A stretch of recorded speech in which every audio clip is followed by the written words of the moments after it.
दिन थे भोलू राम के खेत में। इस बार तरबूज, खरबूजे और ककड़ियों की धूम थी। जानवरों से खेत की रक्षा के लिए उसने खेत के किनारे एक झोपड़ी डाल दी थी और रात के समय उसी झोपड़ी में सोने लगा। हाँ, एक रात पड़ोस के गांव में कठपुतलियों का नाच हो रहा था। भोलू राम को नाच देखने की इच्छा हुई, लेकिन जाए तो कैसे? खेत पर किसी के न होने से गीदड़ और दूसरे जानवर खेत को चर जाएंगे। वो सोच ही रहा था कि जटाजूटधारी एक बाबाजी उसे झोपड़ी की तरफ आते दिखाई दिए। देखकर भोलू राम खुशी से उछल पड़ा। बाबा को झोपड़ी में बिठाकर बोला, महाराज जी, आप इस कुटिया में आराम करें। तरबूज और खरबूजों से खेत भरा पड़ा है, पेट भर उनका सेवन कीजिए और कोई गीदड़ खेत में आए तो उसे भगा दें। आधी रात के बाद मैं भी वापस लौट आऊंगा। महाराज जी को क्या चाहिए था? बोले, खुशी से जाओ, बाबाजी सब देख लेंगे। भोला के चले जाने पर बाबाजी खेत में घुसे। चुन चुन कर मीठे तरबूज खरबूजे ले आए। पेट भर खाने के बाद चिलम बनाई और झोपड़ी के अंदर हाथ पर जा बैठे।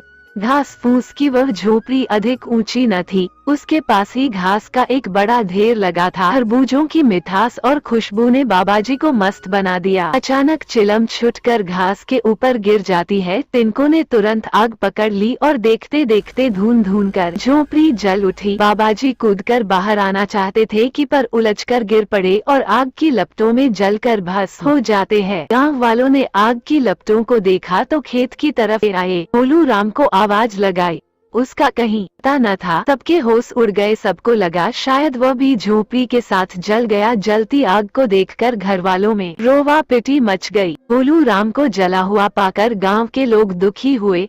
उसके माता पिता भाई बहन छाती पीट पीट कर रोने लगे। रात के तीसरे पहर भोलू राम जब खेत पर आया, झोपड़ी को जलता देख उसे बाबाजी पर बड़ा क्रोध आया। हम वक्त खरबूजे भी खा गया और जाते जाते झोपड़ी में आग भी लगा दी। घर के लोग अब क्या कहेंगे? ये सोचता हुआ वह गांव की ओर चल पड़ा। जल्दी से अपनी चौपाल के पास पहुंचकर उसने देखा कि गांव के लोग शोक की मुद्रा में चुपचाप बैठे हैं। बीच में हुक्का पड़ा है और लोगों की आंखें आंसुओं से भीगी हुई है। वो समझ न सका कि लोग क्यों मौन बैठे हैं। चौपाल के एक किनारे पहुंचकर भोलू राम ने अपने भाई को आवाज दी। देखते ही लोग चौंक उठे। एक ने चिलम उठाकर उस पर दे मारी। भोलू राम खुद से बोला, इन्हें क्या हुआ? तभी भूत भूत कहते हुए लोग भाला और लाठियां लेकर उसके पीछे दौड़ पड़े। मारो मारो, भूत आ गया। लोगों को अपने पीछे भागते देख भोलू राम तीतर की चाल हो गया। भागकर अपनी जान बचाई। वो समझ न सका कि लोग क्यों उसे खदेड़ रहे हैं। जाकर अपने खेत के पास बैठ गया। सूरज उगने के साथ ही गांव का एक धोबी घाट की तरफ जा रहा था कि खेत के पास भोलू राम को नजर आया। उसे देखकर भोलू राम उसकी ओर चल पड़ा। वो धोबी से पूछना चाहता था कि आखिर बात क्या है, गांव के लोग उससे इतने नाराज क्यों है। भोलू राम को अपनी तरफ आते देख धोबी ने अपनी गठरी वहीं डाल दी और भूत भूत कहता हुआ गांव की ओर भागा। भोलू खुद से बोलता है, आखिर बात क्या है? लोगों ने मुझे क्यों भूत बना दिया है? तभी उसने देखा कि गांव के लोग भाला लाठियां लेकर धोबी के साथ उस ओर बढ़े आ रहे हैं। ये देखकर वो जंगल में घुस गया। कहीं किसी ने भाला फेंक मारा तो मुफ्त में जान गंवानी पड़ेगी। मूर्खों ने जिंदा आदमी को भूत बना दिया है। सोचने लगा, रात को ही यहाँ से निकलूंगा और जब भैया चौपाल में अकेले होंगे तभी उन्हें बताऊंगा कि मैं भूत नहीं हूँ। जब रात के लगभग 10 बज गए तो भोलू राम डरते डरते गांव में पहुँचा। कोई देख न ले, छिपता छिपाता वो चौपाल के किनारे पेड़ की आड़ में खड़ा हो गया। मौका पाते ही भैया से बोला, भैया डरना नहीं, मैं भूत नहीं हूँ। सुनते ही भैया इतनी जोर से चीखा कि गांव वालों की नींद खुल गई। लोग आकर इकट्ठे हो गए। देखकर भोलू राम डर गया। सोचा भागने में ही भलाई है। वो तेजी से भाग खड़ा हुआ। गांव के लोगों ने उसका पीछा किया, किंतु जंगल में घुस जाने के कारण उसकी जान बच गई। पूरे गांव में दहशत छा गई। लोग परेशान हो उठे। कमबख्त स्वयं तो मरा, दूसरों के लिए मुसीबत बन गया है। भूत के डर से लोगों ने अपने काम काज छोड़ दिए। ऐसा भूत कभी नहीं देखा जो रात रात गाँव में आकर लोगों को परेशान करे। अगले दिन गांव में एक थानेदार आया। उसे एक डाकू की तलाश थी। थानेदार को जब मालूम हुआ कि इस गांव में एक भूत आता है तो वही डेरा डाल दिया। सोचा शायद वो भूत न होकर वही डाकू हो जिसकी तलाश कई दिनों से हो रही है। थानेदार ने गांव वालों को बुलाकर पूछा, वो भूत लोगों को किधर घेरता है? गांव वालों ने बताया कि वो ज्यादातर अपने खेत या जंगल के आसपास ही बैठा रहता है, जहाँ झोपड़ी में भोला जला था। थानेदार बोला, अच्छी बात है, आज रात को हम उसे पकड़ लेंगे, तुम लोग भी हमारे साथ चलना। रात हुई। चारों तरफ जब घना अंधेरा छा गया तो गांव के लोग थानेदार के साथ उस जगह जा पहुंचे। खेत पर जाकर थानेदार घोड़े से उतर गया। अपनी सुरक्षा के लिए घोड़े की पिछली टांग पेड़ से बांध दी ताकि वो कहीं भाग न जाए। अब वे लोग भूत की तलाश करने लगे। भोलू राम अपने खेत के किनारे लेटा हुआ था। लोगों को अपनी ओर आते देख वो उठ बैठा। सोचा पता नहीं अब कौन सी आफत आएगी।